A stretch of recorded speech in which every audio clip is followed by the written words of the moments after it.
Hi hello నా పేరు కురువ మదిలేటి. నేను కర్నూలు జిల్లా తెలుగుదేశం పార్టీ జిల్లా ఆర్గనైజింగ్ సెక్రటరీగా పనిచేస్తున్నాను. నేడు మీ ముందరకు రావడానికి ముఖ్య కారణం, ఈ రాష్ట్రంలో వైఎస్ఆర్ పార్టీ నాయకులు, ఆ పార్టీకి అధినేత మహిళల పట్ల ఏ విధంగా ప్రవర్తిస్తున్నారనే విషయం మీద ఒక రెండు విషయాలు మీతో డిస్కషన్ చేయడానికి మీ ముందరకు రావడం జరిగింది. నిన్న రాష్ట్ర హోంమంత్రి శ్రీమతి అనిత గారి పట్ల గుడివాడ అమర్నాథ లేదా అతని పేరు ఏమంటారు, కోడిగుడ్డు అమర్నాథ్, ఒక మహిళను పట్టుకుని నువ్వు మేకప్ వేసుకున్నావు, అట్లా వేసుకొని ఇట్లా వేసుకొని అంటున్నావు అని మాట్లాడతావు కదా.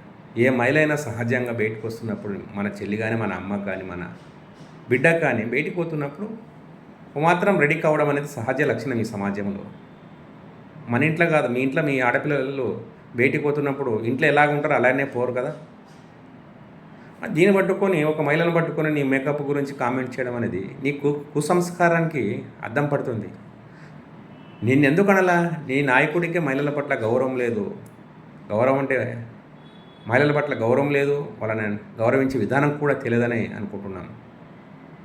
మీ మీ పార్టీలో సకల శాఖ మంత్రి అయినటువంటి సజ్జల రామకృష్ణారెడ్డి కూడా అమరావతి ప్రాంతాన్ని శ్మశాన వాటికని, లేదా అమరావతి కోసం పనిచేస్తున్న, రాజధాని కోసం పనిచేస్తున్నటువంటి మహిళలను సంకరజాతి మహిళలని, అదేవిధంగా మొన్న కొవ్వూరు ఎమ్మెల్యే వేమిరెడ్డి ప్రశాంత్ రెడ్డిని ఆ మాజీ మంత్రి నల్లబరెడ్డి ప్రసన్న కుమార్ రెడ్డి ఏ విధంగా మాట్లాడడం మహిళల గురించి, లేదా గంట అర్ధగంట అని ఏ విధంగా మీ గతంలో మీ ప్రభుత్వంలో ఫోన్లలో సంభాషణ మహిళలను ఎట్లాగా మాట్లాడింది, ఏ విధంగా లొంగపరచుకోవాలని ప్రయత్నం చేస్తున్నారో మీ పార్టీలో ఇది ఒక అవలక్షణం.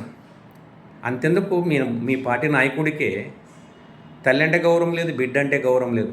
సరే, అది మీ పార్టీ, మీ ఇష్టం, మీరేమన్నా కానీ ఆంధ్రప్రదేశ్ మహిళలను మీరేమైనా కించపరిచే మాటలు మాట్లాడితే, లేదా తెలుగుదేశం పార్టీ నాయకురాలను మీ భాషతో ఇబ్బంది కలిగించి మాట్లాడితే, మీకు ఏదే విధైతే బుద్ధి చెప్పారో 151 నుండి 11 చేశారో, 11 నుండి 1 చేస్తారో, కబడ్దారు.